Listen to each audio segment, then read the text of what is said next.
Then we're going to have a tea break at 3:30. At the end of that conversation, there'll be questions, so there's an hour and a quarter allowed for conversation facilities at the end. Then there'll be a tea break for half an hour. Just bear with us, we've got very limited amenities for tea in the back. It's all free, but you might have to wait a bit, so you help yourself a bit as well. And then after the tea break, John Byrne is going to give a talk, a fifth and a figure in the world of the Algon and Nancy Sparrow. And then there'll be a conversation between Mary Doyle and Stuart Helm and Chantal Joffé. And then there'll be a round table with all of the different participants discussing the ideas, and we're welcoming the audience to join in as well at that point again. Just to do a plug for the book that we produced to go with the exhibition. Today, special price of £10. The usual retail price will be £15.95. Just to let you know that our last catalogue out of Schiele is sold out, so don't miss out. It includes a very scholarly essay by Gemma Blackshaw here, and also an essay by David Austen, the co-curator of the exhibition, and a letter to Egon Schiele by Nicola Tyson. Nicola Tyson's written a number of letters to dead male artists, including Picasso, Manet, Gainsborough, and it's a very intriguing letter that she's written for our book. And we have, in our study library, we have artist reading lists, which are some titles that the exhibiting artists and the curators have suggested, have contributed to their ideas for the exhibition, so that's a really interesting contribution as well. Now, what's going to happen is that Simon is going to tease out how the exhibition came about, how it was put together. So we've got Gemma Blackshaw here, who's a professor of art history at the University of Plymouth, and her specialisation is Vienna in the 19th and 20th century, and she curated Facing the Modern Portrait of Vienna in 1900 for the National Gallery in 2013, and she co-curated Violence and Modernity at Mental Illness and Visual Arts in Vienna in 1900 for the Vulcan collection. And painter and filmmaker David Austen has had recent solo exhibitions at the Modern Art Oxford and Stanley Cooper Gallery in Kingston University, and his film Gorgon's Dreams installed at the Edinburgh International Film Festival in 2012 and at Rob Tufnell in 2013. His work was included in Watercolour at Tate Britain in 2013, and as an artist he's curated an exhibition called Edge of the World at Christchurch Mansion in Ipswich and Exodus at Cathedral in Cambridge. And Simon Grant is a writer and editor of Tate, etc., and co-editor of Pictus magazine and Quarterly magazine.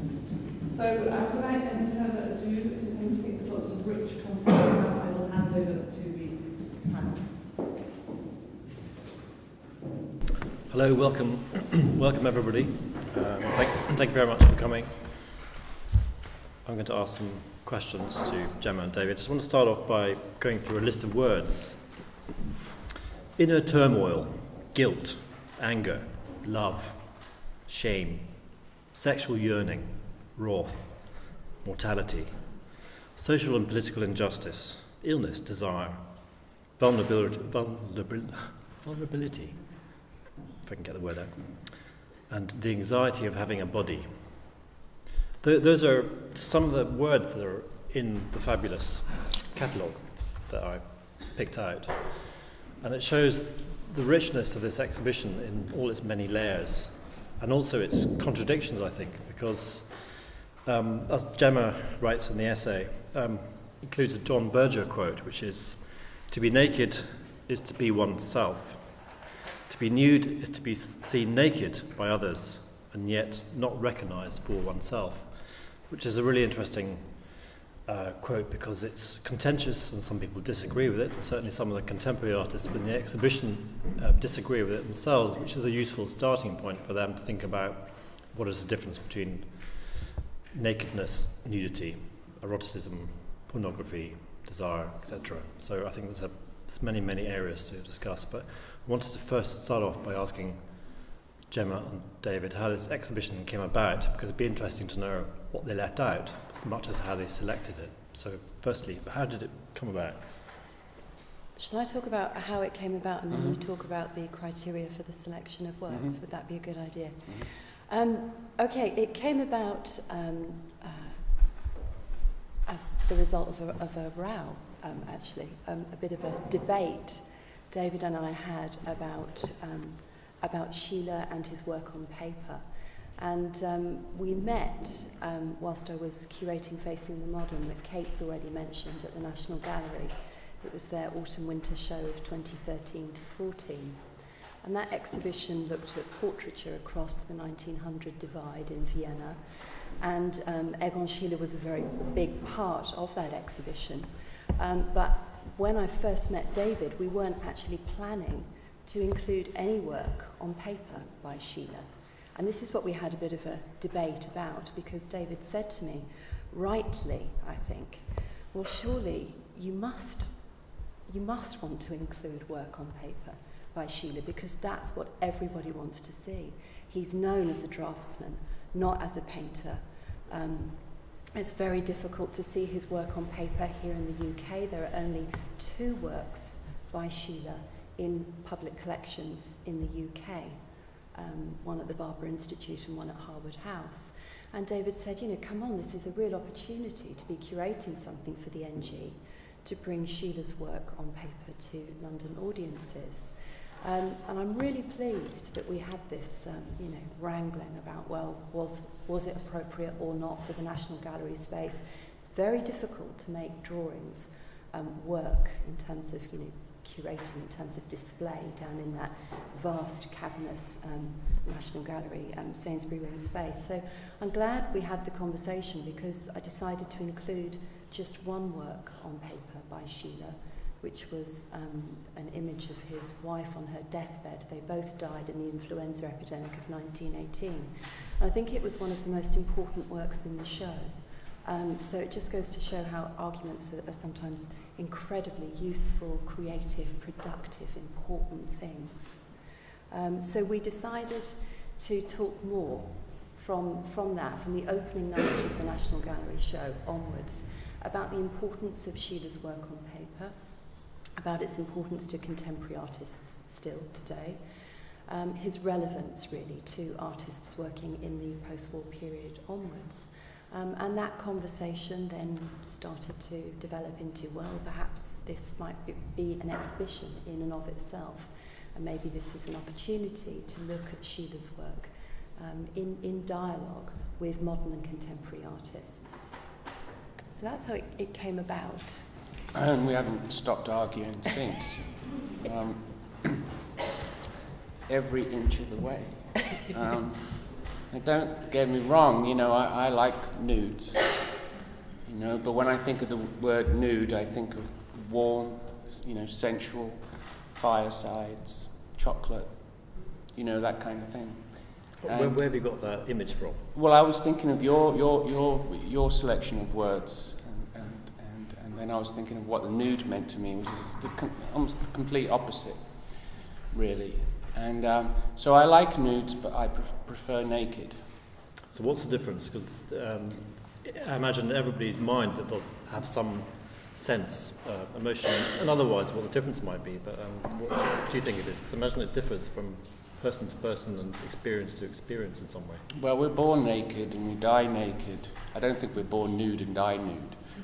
I think it's a particular state. It's a particular state of unclothedness, if you like, that's raw. And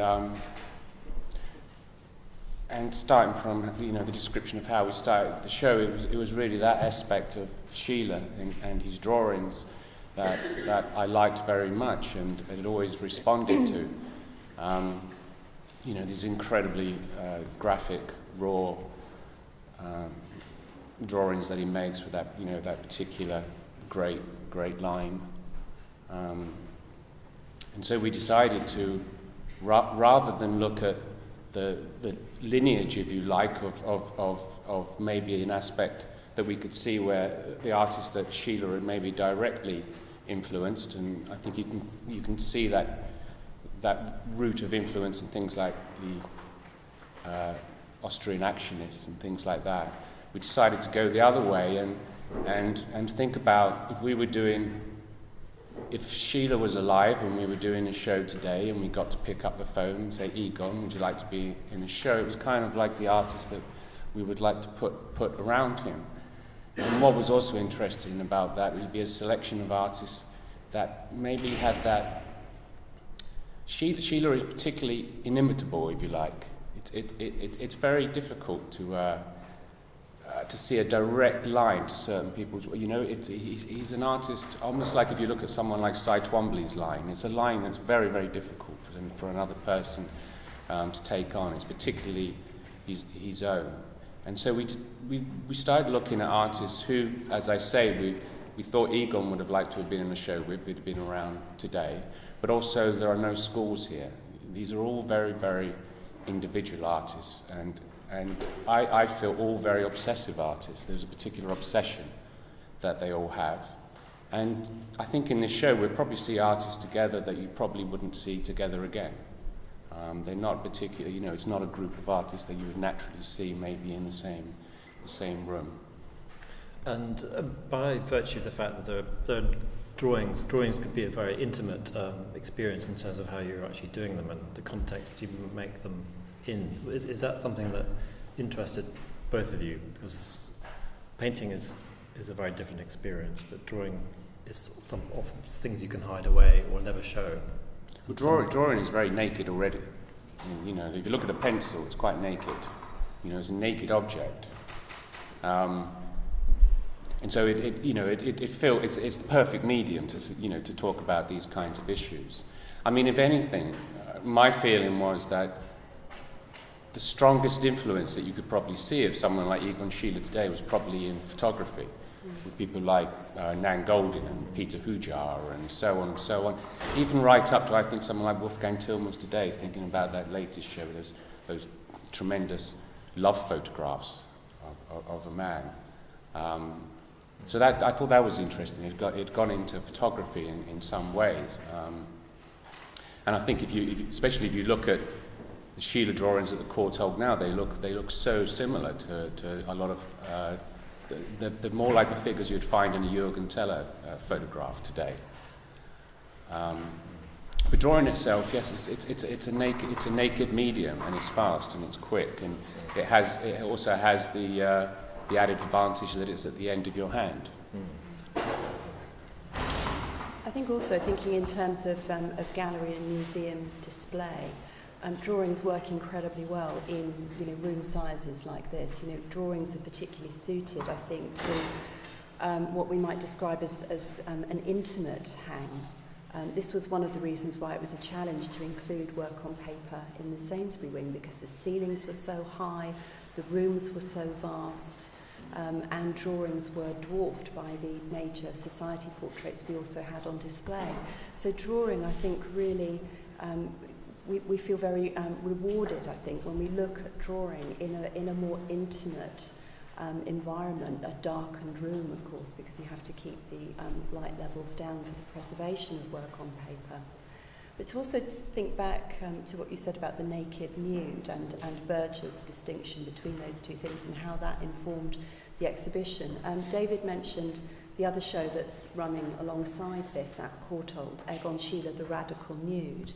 And I've done some work for that. I've contributed to the catalogue for that exhibition, talking about art and pornography in Vienna around 1900. And it seems to me that one of the reasons why Schiele is such an interesting and compelling artist is that he really makes us question this term, the nude, when it is applied to his work. How many of you have seen the show at the Courtauld? Hands up if you have. People have tried to get in, and yeah, it's really busy.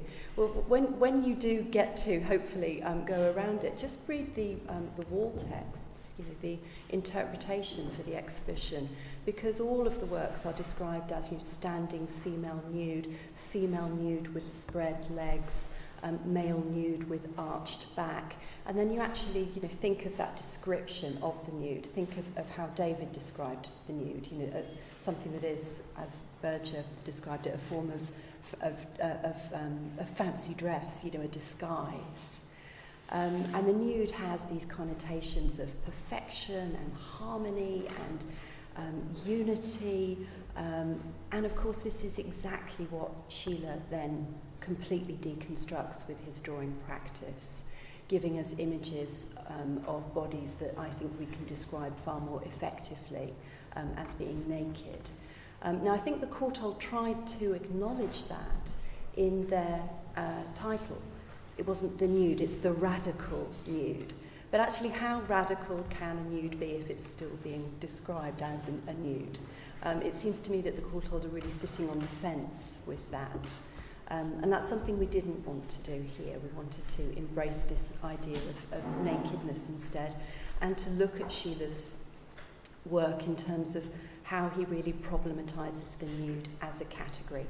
So this is about the ugly, in inverted commas, the disjointed, the decomposing body, the body which is a rejection of the nude with all of its sense of perfection. Well, I also hesitate to talk about the stream of consciousness, but drawing, it's a quicker medium, it's a more direct medium. So I think it opens up a territory where artists feel much more free. I mean, to explore certain things that would appear laboured and contrived. And it's one thing to draw, an open fanning to paint one. I think that's a very completely different thing. And I also think there is an element of that stream of consciousness, because when you draw, it's slightly ahead of you. It almost appears when you draw that it's slightly ahead of yourself. How do you mean? It's as you're drawing, it's fast, it's quick, and sometimes so it can go at the speed of thought. Well, my thoughts may not be as fast as others. Is that something you looked for when you were looking at works that were? One of the things. One of the things. I think something like Paul McCarthy in the other room, in there. I mean, Paul McCarthy's work is incredibly, explicit. And I think if you've seen, there's a show on at the moment of his paintings, which I think are really quite dreadful. The paintings themselves, and they're covered in pornographic material, and they seem very overwrought. But when you see these drawings, the line in these drawings is incredibly fast and incredibly direct, and it does make you aware of drawing is a place. And I hate that word taboos as well. It's a terrible word. It sounds like a Boy George nightclub, but it is a territory. It does open up a place where you can do things, and I think that's why it relates to writing. Drawing relates to writing. It relates to a diary. Relates to a form. Relates to graffiti. It's all those things. Whereas it's the quickness of it. That it's the quickness because it can allow you to do something before you know you've done it. So there's an honesty to it. No, I wouldn't say that either. Drawing obviously can be. In fact, I would prefer dishonest drawing. No, I mean it allows a territory where things can be, honest, dishonest. That doesn't really. I think it doesn't. You don't have to put things. You don't have to say what things are in drawing. Because it doesn't do that. You can't label it. In other words. There's an important history to that as well. We can take that back to Vienna at the turn of the 19th century, because an artist like Gustav Klimt, for example, who was Schiele's mentor, knew that he could be far more radical with his drawing practice than he could with his painting practice. And I think Schiele was absolutely aware of that. And Schiele knew that he could take risks on paper, because paper is associated with privacy, more risks on paper than he could on canvas, because works on canvas were almost always destined for the public sphere. So there was a sense, I think, at that time, during that period of high modernism, that artists were able to experiment and to be much bolder, far more experimental and innovative with drawing practice than with painting. And we see that in particular with their representation of the female body. So it's highly unusual to see a painting. In fact, there aren't any paintings of the female body by Schiele where the woman's vulva is exposed to the viewer. There is one example of a work on canvas where that area is covered with a sheet, and the sheet is treated in such a way that it actually looks like the vulva. The vulva's been sort of fetishized in fabric, but actually it's covered because he knew that had to go on display. It was displayed at the Vienna Secession exhibitions. But in all of the preparatory drawings for that work on canvas, it's uncovered, because this was a private work of art. And there was a feeling at that time that drawings were something that could be sold and exchanged almost under the counter. These were private works of art, that there was a traffic in these pictures amongst collectors that just didn't get out into the public domain. When it did, on occasion, get out into the public domain, it was through the bookshop. It was far more common to have an exhibition of erotic drawings by Schiele, by Klimt, and their contemporaries in a bookshop than it was in a contemporary art space, which is interesting, that link, how drawing links art with literature. Can you say a little bit more about the time that Schiele was living in? Because you talk about these collectors. Who were these people, and was it a kind of like a private club? And I imagine that Schiele didn't start doing that kind of work. Yeah. He probably came to it through another means. Yeah. Well, Schiele entered the Academy of Fine Arts in Vienna at 16, which was 2 years younger than they usually accepted students. So he was very young for his year group, and he was immediately enrolled on life drawing classes. He didn't actually encounter the female life drawing model until he turned 18. So before that, he was separated off from his peers and was given plaster casts to draw fragments of the body, and that's important for the development of his later drawing practice, that he's drawing single arms, single legs in a hip rather than the complete body. So the body in fragments was part of his early training. And then he joined his peer group to look at the male life model. But there are no images of female life models until he gets to 18. And then at 18 he decided to leave the academy. He found it too stifling. He wasn't able to do the kind of drawing practice he wanted to.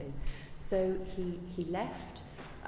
His family were absolutely outraged. They cut off all financial support. And suddenly at 18 years old he's having to pay for a studio, materials, roof over his head, food, etc. And in that year he turns to a very different kind of life drawing practice. He radicalised his practice. He solicited models from the street, also his female members of his family. His 2 sisters posed for him. And he developed the really explicit, provocative style we see and recognise instantly as Schiele today. And this work very quickly found its market. Within a matter of months, he was able to financially support himself through the exchange and selling and exchanging of explicit drawings.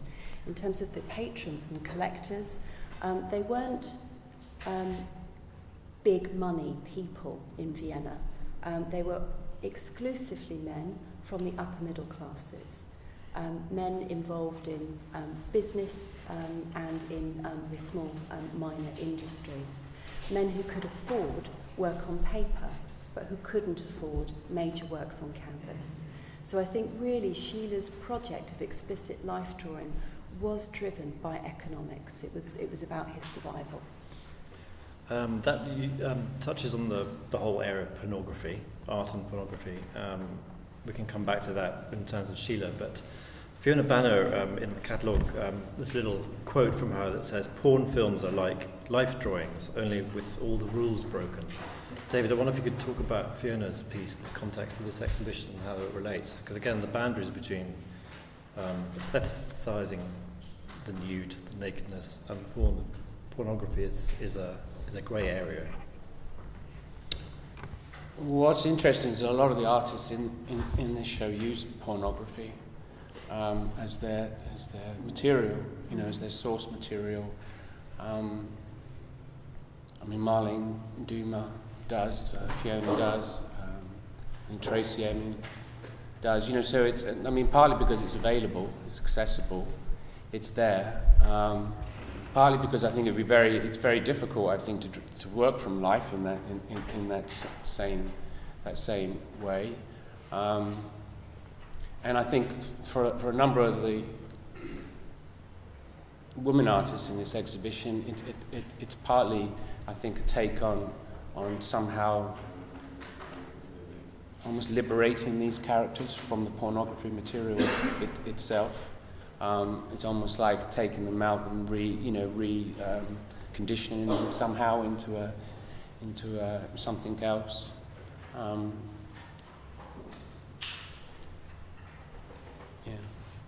Could you describe Fiona's piece in terms of how what it is and how it fits into that? Well, she writes. She describes she will have a naked person, a man or a woman, in front of her, and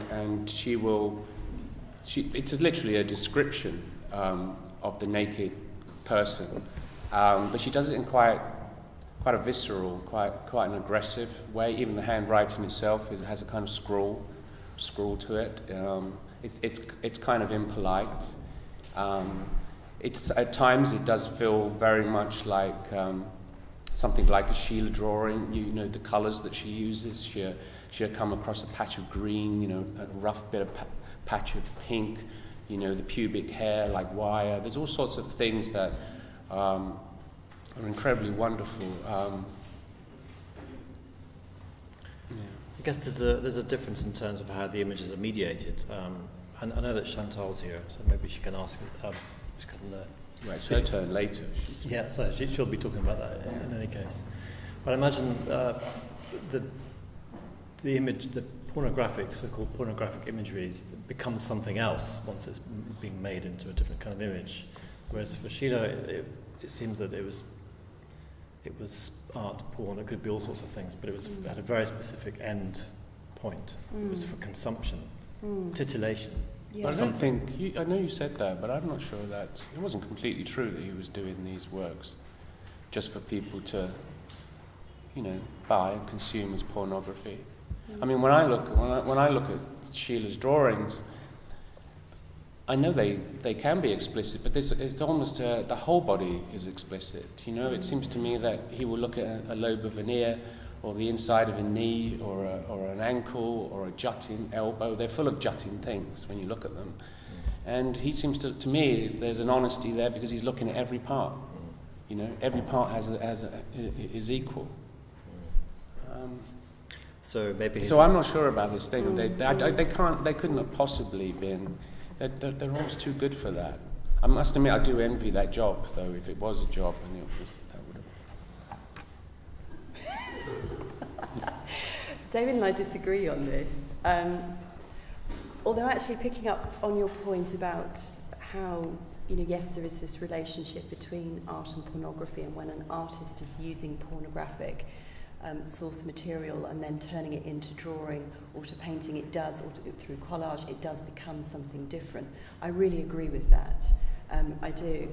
One of the things that intrigues me about this problem of pornography when it comes to Schiele's work is that art historians are so reluctant to engage with it, and curators and collectors of Schiele's work. Why's that? They don't want pornography anywhere near Schiele's work, and for a couple of reasons. I think, firstly, Schiele was, arrested in 1912 for displaying obscene drawings to children under the legal age of consent, which was 14 in Austria at that time.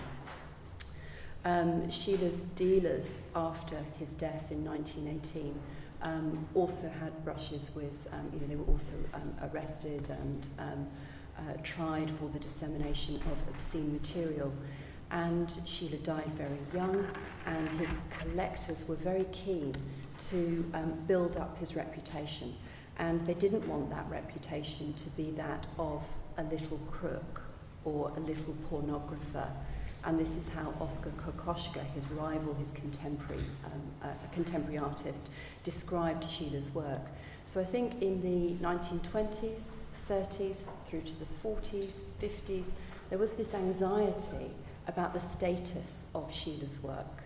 And those who were investing in it, who were collecting it, and who were exhibiting it as well in both London and in New York, they didn't want Schiele's work to be associated with what they perceived to be low value pornographic material. This was high value art with a capital A. And I think that meant that the context for Schiele's work, the fact that he was working, I think, for a group of collectors who were very keen to build up bodies of explicit drawings for whatever purposes, we don't know. But I think that context, art historians have been very reluctant to engage with it because of this anxiety about, well, then what happens to Schiele's work? Does it mean that we can't have it on the walls of the Courtauld Gallery, for example? Does it mean that we can't reproduce it on a poster to then be put on the side of a London bus or on the Underground? But art should be pornographic, shouldn't it? See, I'm going to disagree again because I actually think really good art should turn you on, if that's what pornography is meant to do. Now, I mean, there's many different ways of looking at pornography because it can be very cold, you know. In a way, that coldness, that explicitness is what Fiona's looking at, you know, that kind of bare description, you know. But I think, you know, I would be enormously proud if I made a work that turned people on. Well, there was that really interesting quote in, I don't know if any of you saw the review of this exhibition by Adrian Sells in The Guardian. It was, I'd urge you to read it because it was a fantastic review. And he said at the very end that he was listening to someone whose name I've forgotten, I'm afraid, at Frieze, who said a sexual response to a work of art, getting turned on by a work of art, is not a bad response. It's actually a very intelligent response. It's a response that we should recognise and that we should think about. And that's what I'm hoping to do with my research on Schiele, is to actually connect him up with pornography, but not to criminalise him or to lower the status of his work, or to say that it's not worth looking at. I think it makes it even more fascinating when it's considered in that pornographic context. I mean, we were thinking very much of different filmmakers as well when we put the show together. You know, filmmakers such as Pasolini, for instance, and Pasolini's Salo. Someone like Lars van Trier. He's you know, like his latest film, The Nymphomaniac. I mean, it's always interesting now when you read the descriptions of making these films today, when they have the actors and then they say, but of course the close-up bits were done by porno actors. So what was it about those films that interested you? It was the shock of the naked. That's what I've been thinking. It's the shock of the naked, really. What do you mean by that? It's when you see a naked man or woman in a Pasolini film. Often it can be quite violent, but even in the non-violent parts, he shows naked people. It's a bit like you're walking through the wood and at the corner of your eye you see two white bodies fucking, and you think, what the hell is that? You know, there's a kind of shock. There's a kind of flash of a shock. It's like an animal thing, you know. Like, and then you turn your head away, and then as you turn your head away and you walk a bit further, you go, oh, I know what it was. You know, it's that, and so it was that explicitness, but something caught out the corner of your eye that makes it more honest, if you like. I suppose those were the kind of. We were also thinking someone like Derek Jarman when you see Saint Sebastian. You know, I remember going with Stuart. I don't know if Stuart's here, Stuart Helm, but I remember going with him long time ago, many years ago, and well, there you are. And I was completely shocked, completely shocked by this. Stuart loved it, obviously. But I was completely shocked by that, and it was a memory of that. You know, and nakedness feels like a door opened. You know, it's a nude is maybe a naked figure that you've got used to, as well. You know, and naked has that more of a, you know. And then nude is more associated with that horrible word, the gaze, and the aestheticized gaze. Oh, I hate that word, gaze. That's about to bring it in there. Yeah. Is that the difference? Well, I'm sure there are many differences, but there are some nuances. Well, I hate that word, gaze, but yeah, all this work is about looking. You know, it's about the eye as penetration, if you like. I think that's very important. The other thing was the idea of the. I suppose. I mean, we keep mentioning that word over and over. You know, exposed. You know, and it was the body exposed, the soul exposed. I thought very much was another, right from the very beginning, was that Bruce Nauman piece, and there's a line in it where it says, people die of exposure. And it was that as well, that life is really us, our exposure to, you know, not only to the elements, but others, and what we do or what happens to us. And so that was important. Is there a link to that, looking at a lot of the works here, that there are all single figures in isolation with no backdrop, which I find really fascinating, because when you see nude, there's often a context, more often than not. Sometimes not, but here they're very much stripped down to their basic drawingness. Well, that's what John Berger was referring to as well, wasn't it? Was the nude was the naked figure put into a salon, into a lounge, you know, on a divan, surrounded by, classical architecture, surrounded by gardens, surrounded by lush vegetation, you know, often hidden by lush vegetation. I mean, what I liked very much about Schiele's work, and always had done, was that isolation of the figure. And when I was referring to Schiele really influencing something like photographers today, I think he was probably very influenced by photography himself. You know, the cropping that you see.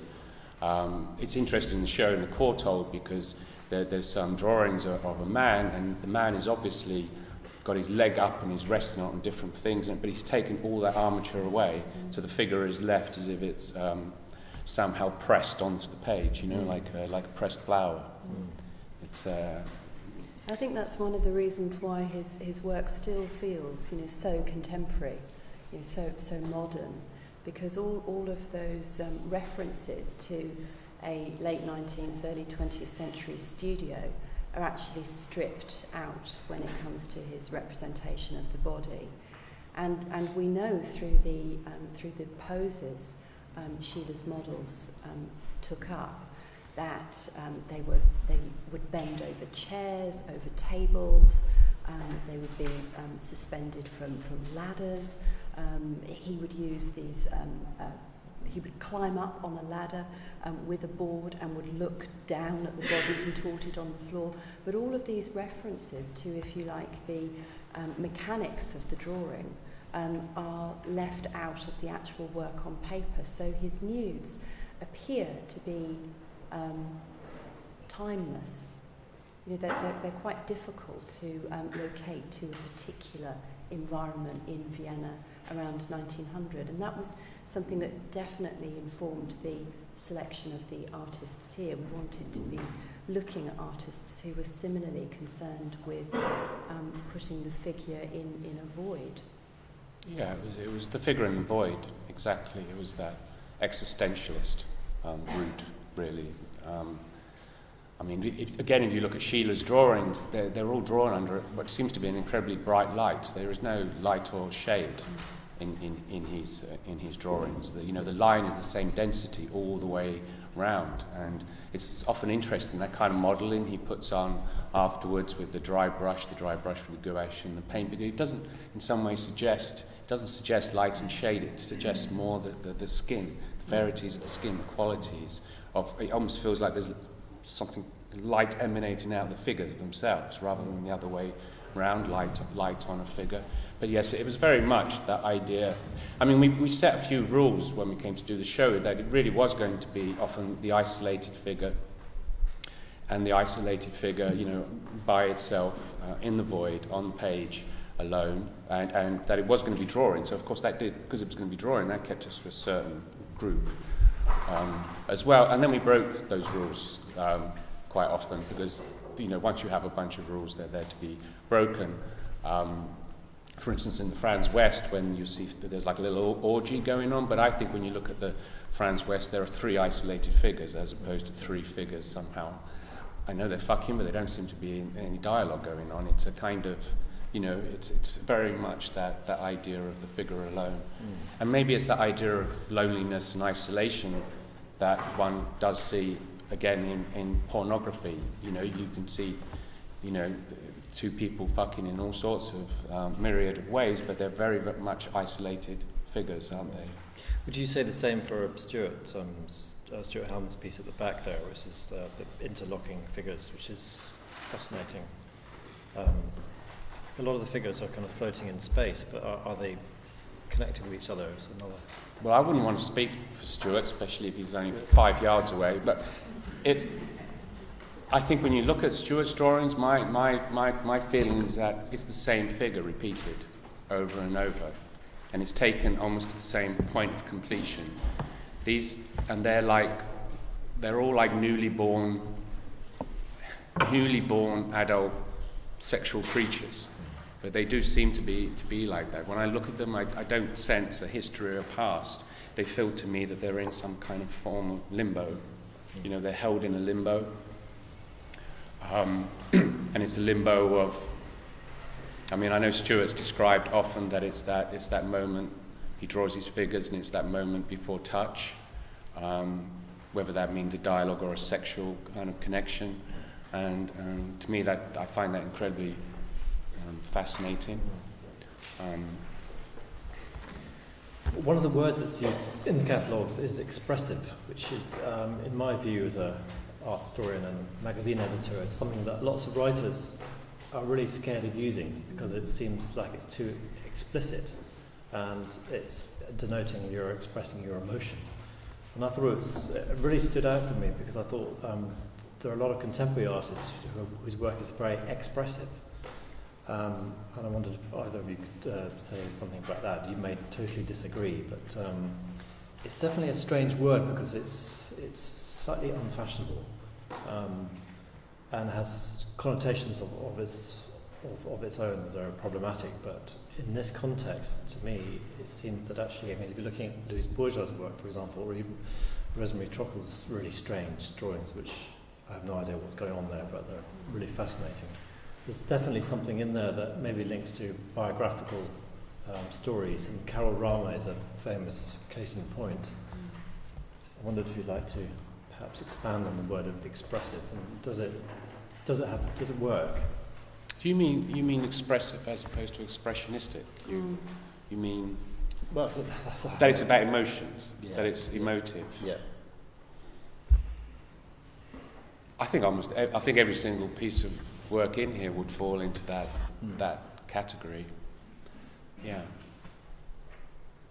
It's a scary show in some ways. I think often with art, as you know, if you really look at what's there, and you really look at things, they're often quite terrifying. I find, for instance, the Louise Bourgeois piece. There is this figure hoisted up by her stomach, to the ceiling with this male figure overlooking her, with this big kind of large kind of cock kind of practically where her head should be.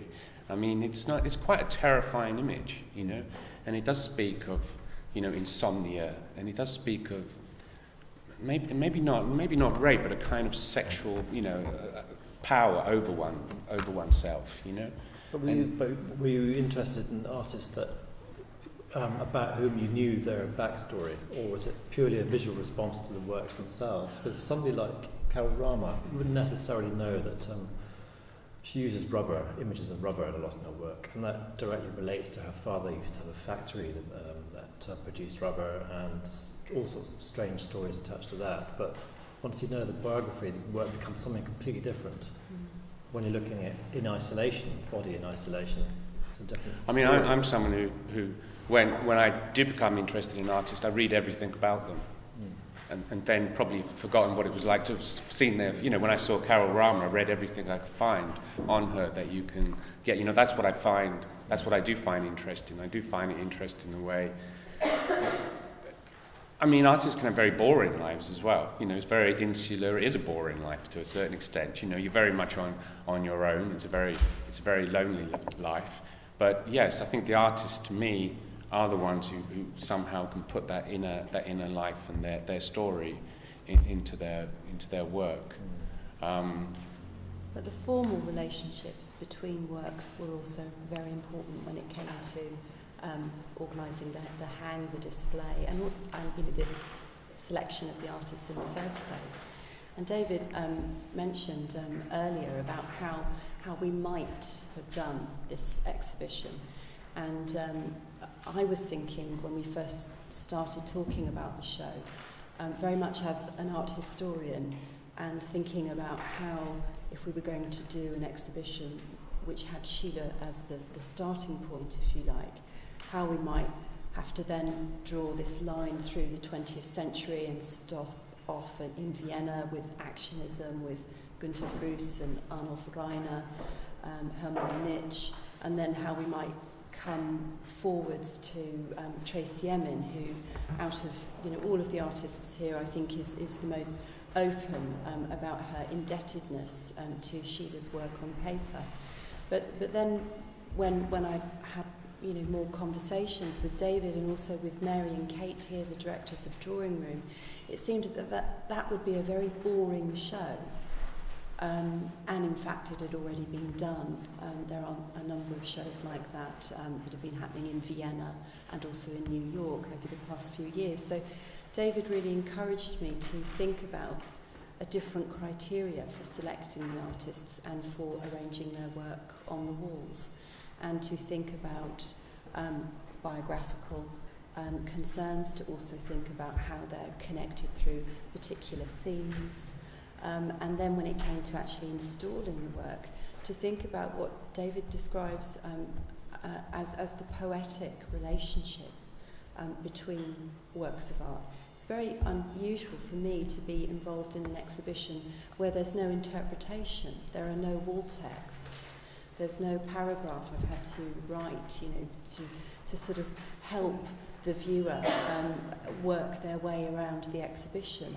And it was very daunting for me, but I think it's entirely liberating for the visitor to not be knocked over the head with interpretation, with a book on a wall.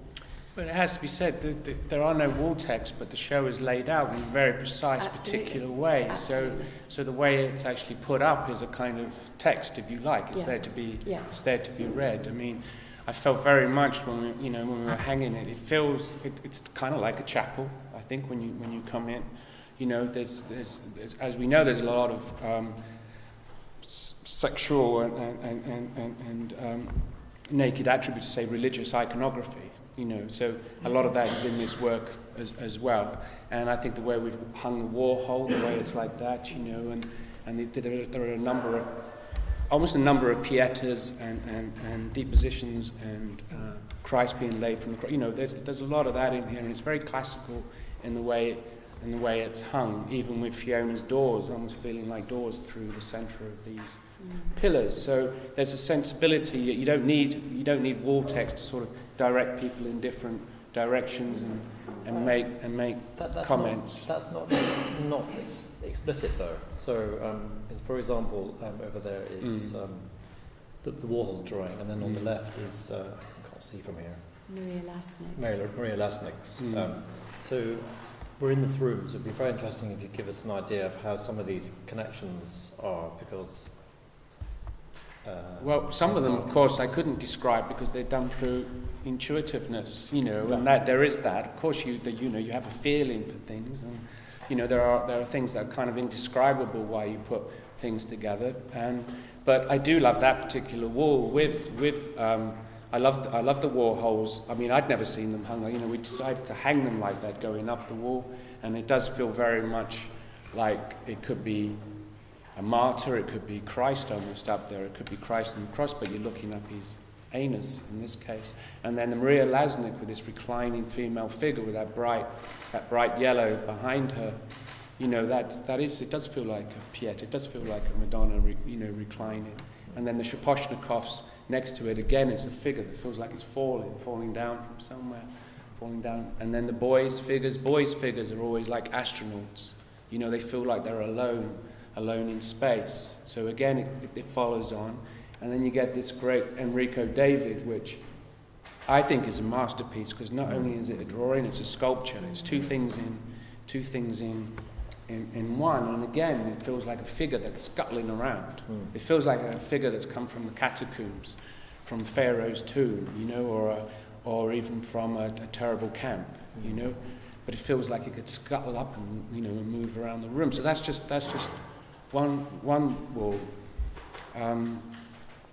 It's interesting. I read Enrico's got a show on in New York, and I got the press release. It opened the day before yesterday. And he talked about drawing in that, and the show he's got at the moment, the work moves back and forth between, they start as drawings and then they move into sculpture, and then he takes them back to drawing. And he talks about the drawings as following instructions. And I thought that was fascinating, you know, because it's what we were talking about before. Like, you don't really know, you know, because drawing's so fast, that you make a drawing and the drawings are almost like instructions, you know, instructions on how to construct dreams, you know, that's... and that work was made specifically for this exhibition? Yeah, and that's terrifying as well when you ask artists, because you have no idea what they're going to do. I mean, I had seen, in this particular case, I had seen two that Enrico had made before for a different exhibition of these particular frottaged figures. So I kind of begged them to make one of those. You talked about the boys' figures as being astronauts, and there's also, I think you also talked about Nicola Tyson's drawings being like spectres, and there's a kind of ghostliness to quite a lot of the images in the show. Is that... Like phantoms. Yeah. Is that just how it's turned out, or is that something that... I think there were things, I think, when different works were coming in that certain things did become apparent, you know, that were there. I started thinking about the idea of dreams and sleep, you know, an awful lot. The Paul McCarthy show the Snow White sleeping in the wood, and I thought sleep was a really interesting thing to do with nakedness, you know, the idea of watching someone asleep naked, you know, I thought then somehow that they're dreaming. At one point we were trying to get the David Hockney drawing of Peter, his lover, asleep, you know, the great line drawings from that particular period. And I think it's interesting that, boys can draw a figure like that, which is like a kind of astronaut on a bit of old used paper, and took minutes and pennies to make, and they make that movie about astronauts this week that came out that was 700 million or something. So, you know, it's amazing. A drawing can probably say all and as much as something like that. It's Interstellar, you know, within... some of the words that I used at the beginning were intense, quite not depressing words, but anger, love, shame, sexual yearning, mortality, illness, desire. But so some of them are negative and some of them are positive. But I think I certainly find in this exhibition there's a real celebration of naked, or whatever the term we're using. And I wondered whether that was something that you felt, that Gemma, that you found putting this together as well. Was it a celebration of something that's not entirely, that you can't entirely pin down, but was certainly a positive thing in itself? Oh, absolutely. Yes, absolutely. It's a celebration of that, and it's... Yeah, what was the question? I guess I see a lot of these works as celebratory. Not in a kind of joyful way, but sort of life-affirming. Even in their in some cases, the inexplicability of them. Well, I suppose, all of the artists here make me think about how it feels to occupy a body, and a body that can be ill, that can be tired, that can be turned on, a body that can be exploited, a body that can also be exploitative, that can be quite powerful, and that's what I find rich about the exhibition as I walk around, is seeing how these artists encourage me to think about how it feels like to occupy a body. And that was something that, and I know Enrico talked about to you, the trauma of being inside the body, which seems an incredibly powerful thing to say about. Yeah. I mean, it's like an everyday thing. Well, I think it's truly terrifying, living in a body. I can't say that word, celebratory. Celebratory. Because that's not what comes across to me. When I look at this show, I find it truly terrifying. I find the idea truly terrifying that you live inside a body as a consciousness, and that there are these... I find it truly terrifying that there are a billion other consciousnesses walking around in their bodies. I think that's really weird.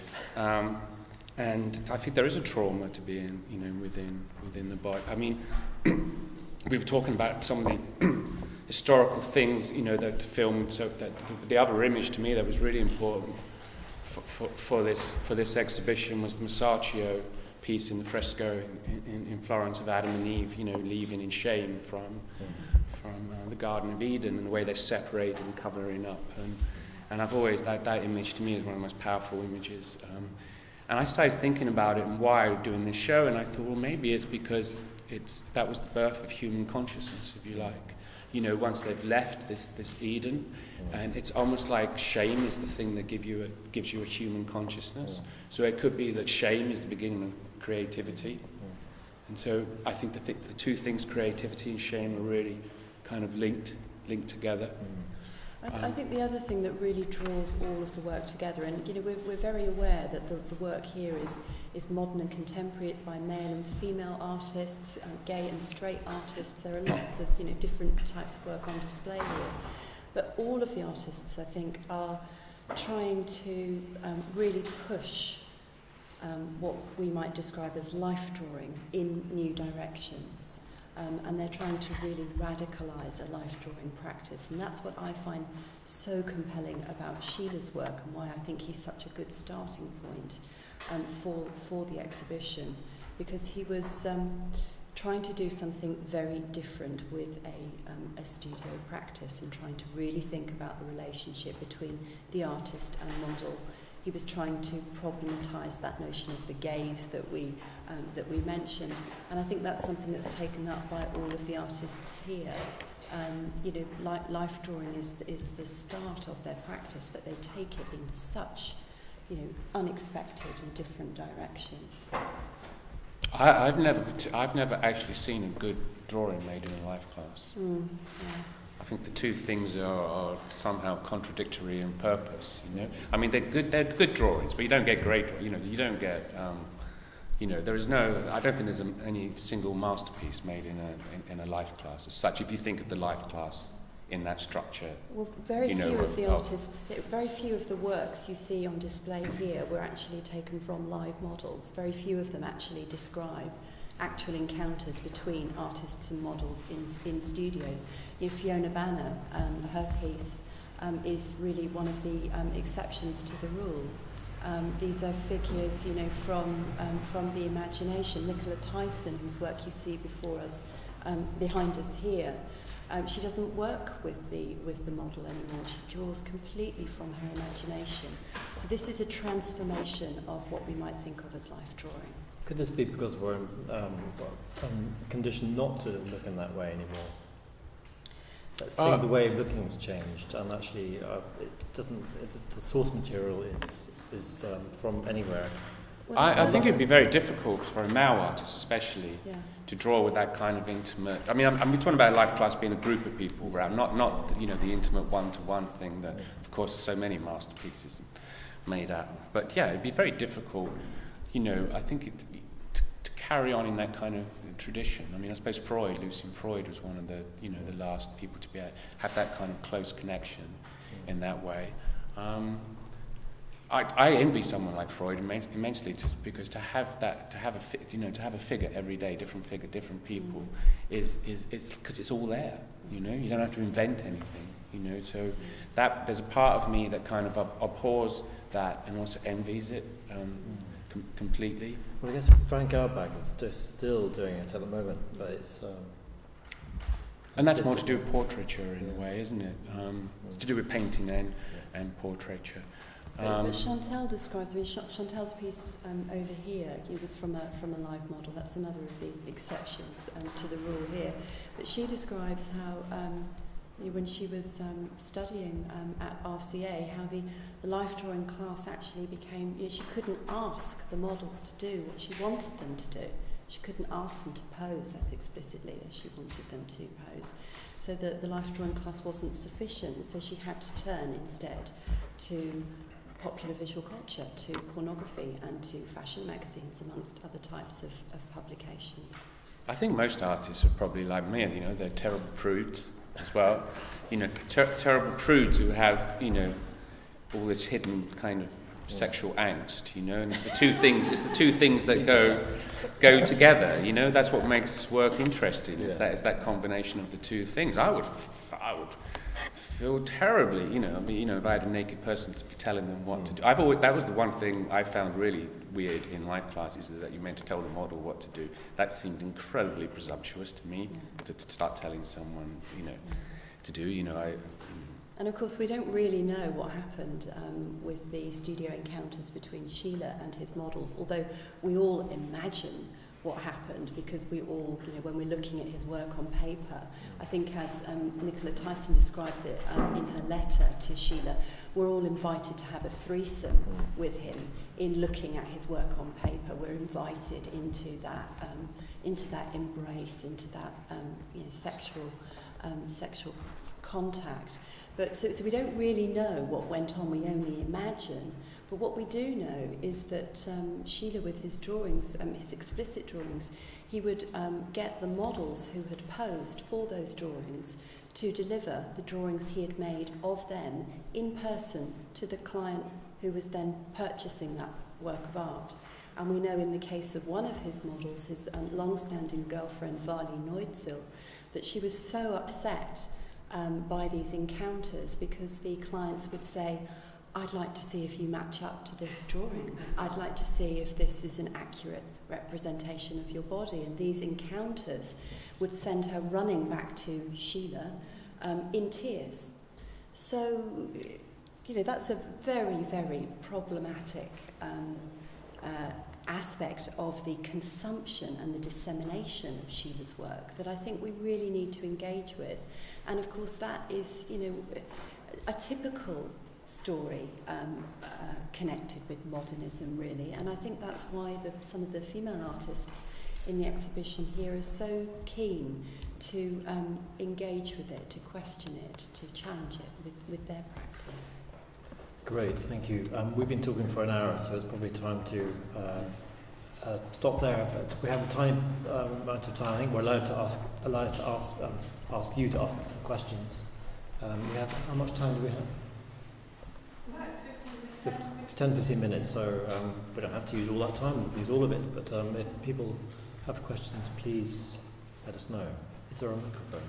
Why is dialogue with a model different when it's a singular activity? The artist doing that penetration of the model, as opposed to a group scenario where there are several people in the room. Could you discuss that just now? I'm just curious.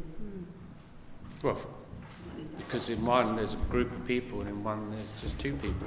I mean, you've said it yourself. I mean, it's obviously more intimate. It's just you and one other. Why? Because it's just you and one other, as David said. I mean, I think with a life drawing class, there are fantastic photographs of Schiele as a teenager in his life drawing classes at the academy.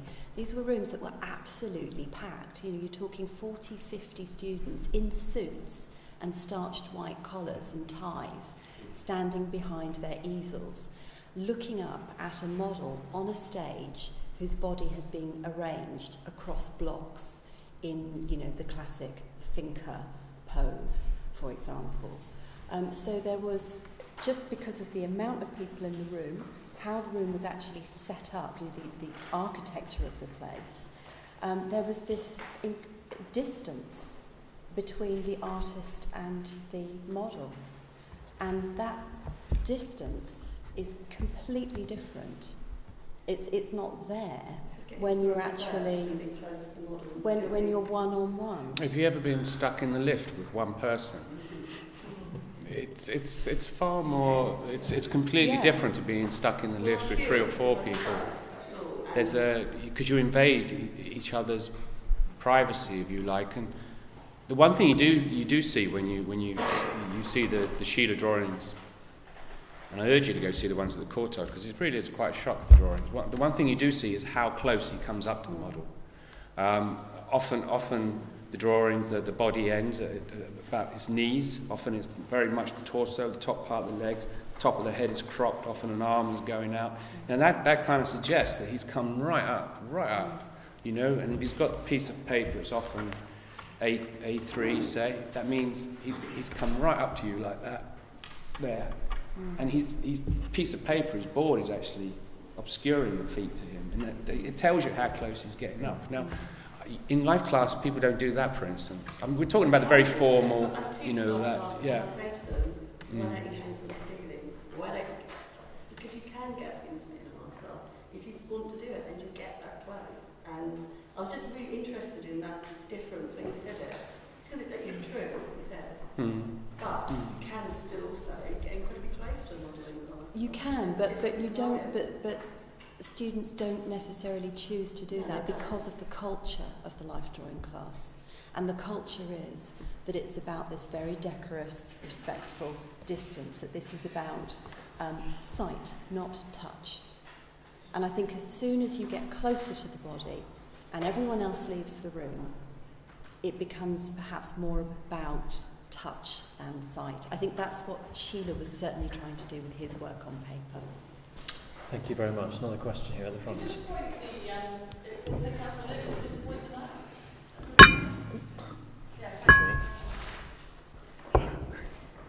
What I'm quite interested in, because I do a lot of life drawing, I'm actually a student at the moment, painting, drawing, printmaking degree course. And what I'm interested in is the relation, this notion of objectification in life drawing from a woman's perspective.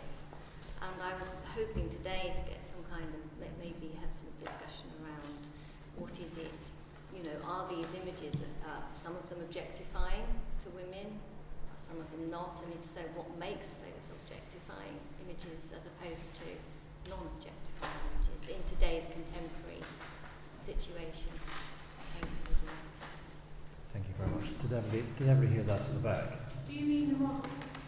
Yes, and the result, obviously, of the art piece, does it end up being an objectifying image of a woman or a man, actually, because I think in today's society it can happen to both males and females. And I'm just wondering what the contemporary debate around objectification is in Gemma, would you like to answer? I mean, I've only got sort of a quick answer to it. I need to think a bit more about it. I mean, I would say off the cuff that any representation is about objectification, irrespective of the gender or sexuality of the artist or model, if we're talking about life drawing. Because I'm thinking from a contemporary feminist philosophy and linking the two, and as a female painter who loves life drawing and painting, I'm very interested in what my practice is going to be for the future in those, in relation to contemporary thought from an art history point of view and into the future. Well, I think an artist like Fiona Banner is probably a really interesting example to look at, because she very openly talks about herself as a feminist artist, and with her life drawing, she describes it as life writing. So she's resisting the culture of the life drawing class. She's resisting that idea of drawing of the totality of the body. Yeah, I wouldn't ever want to do that because I actually love life drawing, I love life painting, I love these images on the walls. But it puts you in a difficult position, doesn't it? Because the whole idea of mark making, feminist art historians would argue, is something that is connected to the gender and to the great male artist. Yeah. So how do you then, as a feminist artist, go forward with your mark making and make it your own? Fascinating. Yeah, it's a double bind. It is. But it's an incredibly creative one to find yourself in, I would say. Leading on from that, Another question Berger was basically saying, challenging the traditional wall painting as a culture of nude painting specifically. I'm also interested in what your take is, specifically when he says that to be naked is to be without disguise, that last phrase, without disguise, and how that informs this exhibition, the lack of disguise, if it does inform this exhibition, and how that kind of features in your curating the exhibition. Well, I think this is one of the things that David and I, another of the things we disagree on, because, to be naked is to be without disguise. I don't believe that. I have John Berger's Ways of Seeing. I mean, what an important text, and incredibly influential, and one I return to a great deal. But I don't actually believe in that premise, to be naked is to be without disguise, because of how all representation is, I think, about objectification. And it's I think Berger elsewhere argues that there are exceptions to his binary of the naked and the nude, and he says that when male painters paint their lovers, there is no room for the observer, there is no room for the spectator, because that image is entirely about the the feeling between the artist and his partner, and that is authentic and honest and democratic and equal. I just don't believe that. I think that's very naive. And one of the things that concerns me about just replace it, I think that naked can just become another form of nude. And nakedness is far more about modernism, but modernism is remarkably adaptable and flexible, and I think images of naked women, the rhetoric is, here they are, exposed, vulnerable themselves, but actually do I believe that? No. Well, it's also because you're referring to all of it as if it's always the other, I mean, there are a lot of images in here, like Maria Lasnik, when it's obviously her. It's an image of herself. It's an image of herself naked. I think the images of Stuart makes, I think they're Stuart. They're images of Stuart. They're images, When I come to do my own drawings and I draw women, the women are me. The men are me, the women are me. And this is, I suppose, that's the difference between drawing in a real person in front of you from life, so to speak. That's something quite different. I think if you look at Picasso, all those nudes of Picasso, they're all Picasso, aren't they? It's him inside a woman's body. I mean, it's actually why I part of the aspect of why I like a lot of Schiele's work, and I do find it very problematic. But often I feel that it's Schiele getting inside that person. It's like he's gone through their ear and into there, or through some other orifice. Yeah, and he's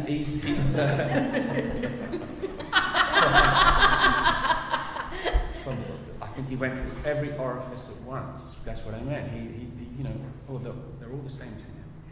And so that's what I mean. You feel, you get the feeling he's almost like wondering what's it like to be in there, inside that person, inside that creature. And of course, that's just as dreadful in a way as any other thing. It's like. So do you think it's a question of vulnerability, ultimately? Sorry, that's really vague in relation to what I asked before, but it seems like there is. You brought up a point. Can you speak up, please? Sorry. She asked, it's a question of vulnerability. seems to, I would suggest it goes both ways. There's the vulnerability of... Yeah, it just seems the distinction there is made between whether you're painting somebody who could be vulnerable or whether by painting yourself as that person you can't be vulnerable because it's you doing the action. You know, but it seems like well, it of all course, pivots around the as issue of Gemma vulnerability. suggested, in a life class, in a traditional life class, the model is protected to a certain extent. There's a kind of barrier of distance, there's all the paraphernalia, there's all the easel, you know, there's all of that. There's the, you know, it's often the model will have their dressing gown that goes straight on, you know, as soon as they leave. That's a very different thing to having an intimate relationship with someone, you know. I mean, I would say that being in a room alone with another naked person is intimate, whether you were drawing her or whatever, or him or her or whatever. You know, it's. I've got time for one very quick last question before we break for our cup of tea.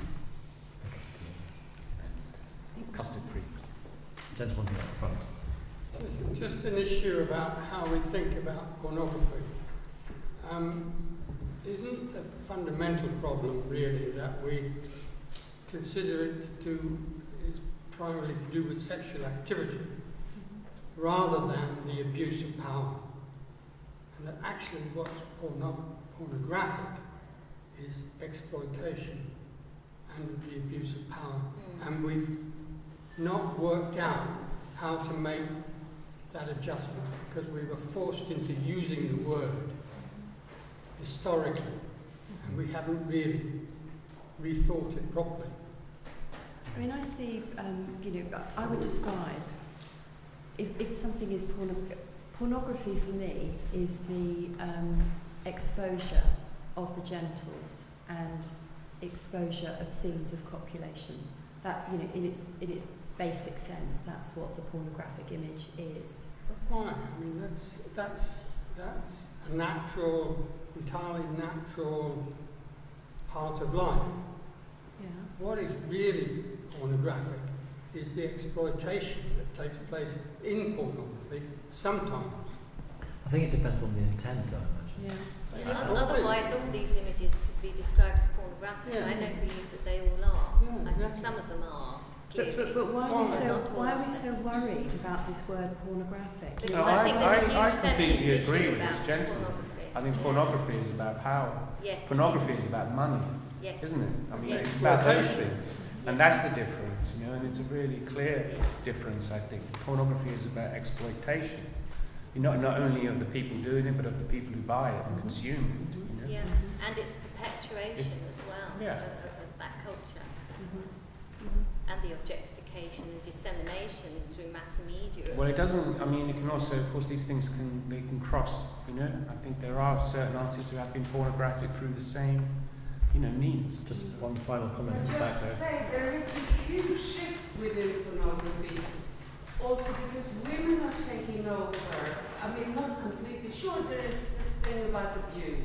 But there's artists like Alice Sprinkle who come from pornography who are really turning this whole debate on its head. You know, I agree. There are a lot of great, you know, actresses as well who were like pornographic, you know, stars, if you like, now turned into, writers and, you know, and actors and film directors and things like that. Probably because they know their business. You know, they know all these issues you're referring to.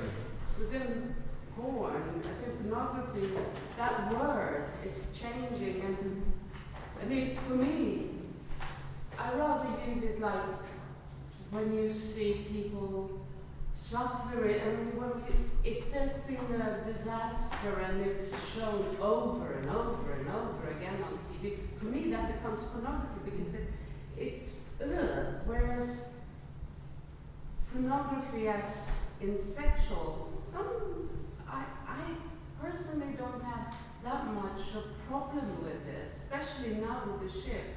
Sure, I cannot stand, and I don't want to not acknowledge that there's lots of abuse, but there is a new shift, and I don't think we should forget that and shouldn't kind of give the power to the old pornography. Thank you very much, and that's all we have time for this session. thanks to Gemma and David. It's time for a cup of tea. Many things we haven't discussed, I'm sure they'll be discussed later on this afternoon. Yeah, there'll be an opportunity